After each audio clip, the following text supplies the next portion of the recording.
હોંભાવીને આ વર્ષે 12મા આંતરરાષ્ટ્રીય યોગ દિવસની ઉજવણી થઈ રહી છે। વિશ્વભરમાં યોગ દિવસની ઉજવણી થઈ રહી છે, જેના ભાગરૂપે અલગ અલગ જગ્યાઓ પર રાજનેતાઓ, અધિકારીઓ આ યોગ દિવસમાં સહભાગી થયા છે। યોગથી નિરોગી સુધીની સફર છે આ યોગ દિવસ પર સમજાવવામાં આવી રહી છે। ઉત્તર પ્રદેશના મુખ્યમંત્રી યોગી આદિત્યનાથ જે અત્યારે ઉત્તર પ્રદેશમાં હાજર છે અને તેઓ પણ યોગ કરવા માટે પહોંચ્યા હતા। પ્રધાનમંત્રી નરેન્દ્ર મોદી જેમણે કોલકાતામાં યોગ કર્યા અને મુખ્યમંત્રી ભૂપેન્દ્ર પટેલ અલગ અલગ 3 દ્રશ્યો આપણે બતાવી રહ્યા છીએ।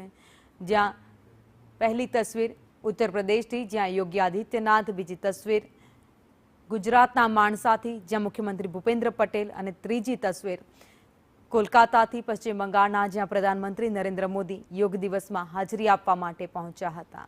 તો દુનિયાભરના 2500 શહેરમાં આજે યોગ દિવસની ઉજવણી કરવામાં આવી રહી છે। લોકો નિરોગી રહે, સ્વસ્થ રહે તે માટે યોગ કરવા એ ખૂબ જરૂરી છે।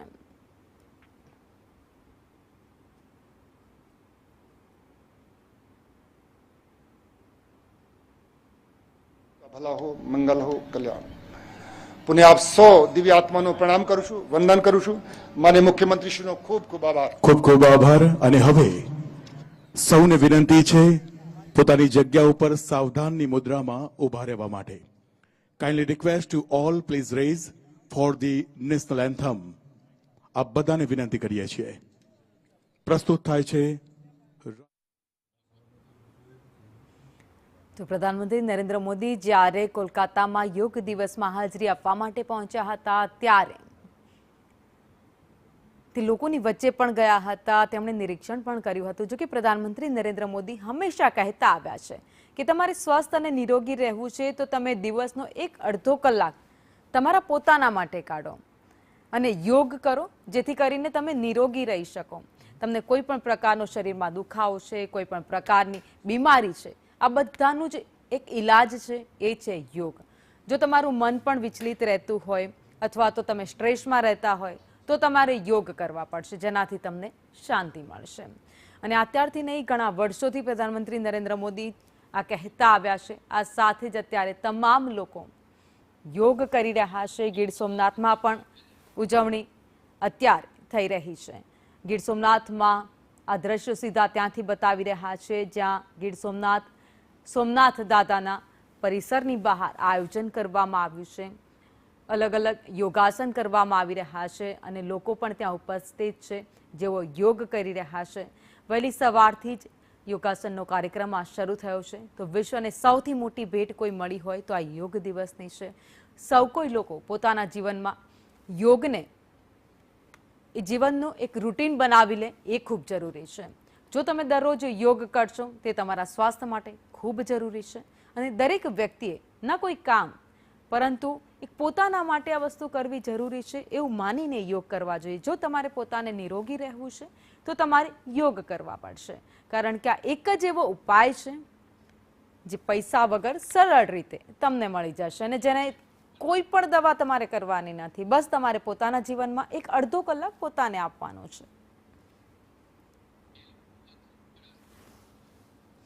અભિનેતા અક્ષય કુમાર પણ યોગ દિવસ પર ત્યાં પહોંચ્યા છે। આ સાથે જ અત્યારે ઓમ બિરલા જેઓ સંબોધન કરી રહ્યા છે, જ્યાં અક્ષય કુમારની પણ હાજરી છે।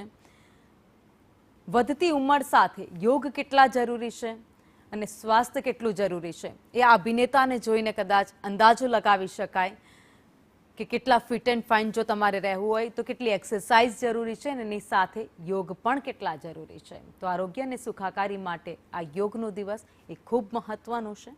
રાજ્ય અને દેશના અલગ અલગ વિસ્તારોમાં અત્યારે યોગ દિવસની ઉજવણી થઈ રહી છે। તો કેટલીક બાબતો છે જે યોગ દિવસ ઉપર ખાસ ધ્યાન રાખવામાં આવતી હોય છે। એટલું જ નહીં પરંતુ જે અલગ અલગ યોગાસન છે તેનું પણ ધ્યાન રાખવામાં આવતું હોય છે, જે એના કારણે યમ યોગ છે જે અહિંસા, સત્ય, અસત્ય અને સાથે જ બ્રહ્મચર્ય, અપરિગ્રહ જેવી કેટલીક બાબતો છે જે યોગથી બનતી હોય છે। કેટલાક નિયમો છે તેનું પણ ધ્યાન રાખવામાં આવતું હોય છે। વ્યક્તિગત શિસ્તનું પાલન યોગમાં ખાસ કરવામાં આવતું હોય છે। એ કયા કયા યોગ તમે કરો છો એનું પણ ખૂબ મહત્વ રહેલું છે। એ યોગથી તમારા શરીરના અલગ અલગ ભાગો છે એને ઘણા અંશે રાહત મળતી હોય છે. એમાં પછી કોઈ બીમારી હોય કે પછી કોઈ સ્ટ્રેસ હોય કે કોઈ પણ પ્રકારની તકલીફ હોય, એ અલગ અલગ યોગ કરવાથી, યોગાસન કરવાથી તેને રાહત મળતી હોય છે. વિદેશ મંત્રી એસ જયશંકર પણ જોડાયા હતા. શારીરિક શિસ્તોનું પણ સંતુલન તેમાં રહેતું હોય છે અને આસન એ કેટલા જરૂરી છે. જ્યારે તમે એક ઉંમર વટાવી જાઓ છો, 50થી વધારે ઉંમર તમારી થાય ત્યારે એ યોગનું મહત્વ તમને સમજાતું હોય છે કે જો તમે એક્સરસાઇઝ નથી કરી શકતા, તમે જીમ નથી જઈ શકતા, તો એ તમારી માટે યોગ એ કેટલું મહત્વ છે ત્યારે તમને ખબર પડશે. તો મારી શ્વસનની પ્રક્રિયાઓ છે, પાચનની પ્રક્રિયાઓ છે, એ કેટલી સરળ બની શકે, કેવી રીતે સરળ બની શકે, તે માત્ર ને માત્ર આ યોગથી શક્ય છે, જેના કારણે તમે નિરોગી રહી શકો છો. એટલું જ નહીં, શરીરના એક એક અંગોને કેવી રીતે એક્ટિવ રાખવા છે, તો આ બધી જ વસ્તુઓ એ માત્ર ને માત્ર યોગથી થઈ શકે છે. તો કેટલી બાબતોથી યોગ બને છે તેના ગ્રાફિક્સના માધ્યમથી આપણે બતાવી રહ્યા છે. ધારણા, એકાગ્રતા માટે પ્રયાસ કરવામાં આવે છે. મનને એક જ વસ્તુ પર કેન્દ્રિત કરવું, તો તમારે યોગ કરવા પડશે. એટલું જ નહીં, ઘણા બધા લોકો છે જેમને ક્યારેક ગળામાં તકલીફ હોય, બોલવામાં તકલીફ હોય, શ્વાસ લેવામાં તકલીફ હોય, પાચનની તકલીફ હોય, ચાલવામાં તકલીફ હોય, તો આ બધી જ વસ્તુઓનું એક જ નિરાકરણ છે, સમયાંતરે નિરંતર યોગ કરતા રહેવું જોઈએ. પરમ આનંદની સ્થિતિ પણ તમને આ જ વસ્તુ લદ્દાખથી આ દ્રશ્યો જોવા મળી રહ્યા છે, જ્યાં અત્યારે ઠંડી બરફની વચ્ચે ત્યાં લોકો યોગ કરી રહ્યા છે, યોગ દિવસ ઉજવી રહ્યા છે. ઠંડકમાંથી કેવી રીતે રાહત મળી શકે એ પ્રકારના યોગ અત્યારે લદ્દાખમાં થઈ રહ્યા છે. અદ્ભુત નજારો ત્યાંથી જોવા મળી રહ્યો છે. ચારે બાજુ પર્વત, બરફ અને વચ્ચે લોકો યોગ કરતા દેખાઈ રહ્યા છે. બાબા રામદેવ ત્યાં ઉપસ્થિત છે. વિશ્વ અને ભારતની ઐતિહાસિક જો કોઈ ભેટ મળી હોય તો આજે આ યોગ દિવસની છે, જેમાં તમામ લોકો જોડાયા છે. 12મા આંતરરાષ્ટ્રીય યોગ દિવસની ઉજવણી કરવામાં આવી રહી છે. નાણામંત્રી નિર્મલા સીતારમણ આ દ્રશ્યોમાં તમે જોઈ રહ્યા છો, જેઓ યોગ દિવસમાં સહભાગી થયા છે.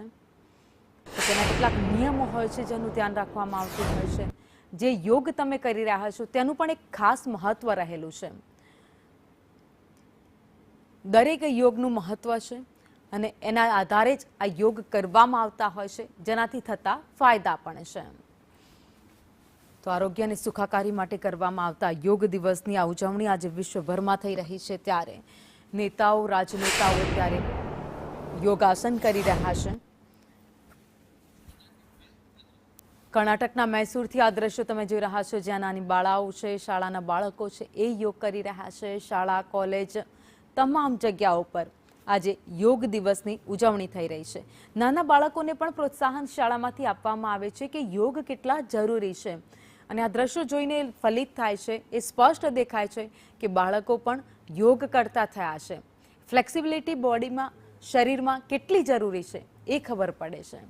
અને બાળકોને પણ શાળામાં એ જ રીતે તૈયાર કરવામાં આવતા હોય છે. ત્યારે આજના દિવસે શાળા, કોલેજ, તમામ જગ્યાઓ, મંદિર હોય કે પછી લદ્દાખ, જ્યાં ઠંડકની વચ્ચે તમામ જગ્યાઓ પર યોગ દિવસની ઉજવણી થઈ રહી છે. પ્રધાનમંત્રી નરેન્દ્ર મોદી પણ કોલકાતામાં હાજર હતા. તેમણે પણ યોગ કર્યા હતા. સાથે રહેલા લોકોને પણ યોગ એ માત્ર શરીરને સ્વસ્થ રાખે છે અને આ સાથે જ લોકોને એક સાથે આગળ લઈને વધે છે, એક જૂથ કરે છે. તેઓ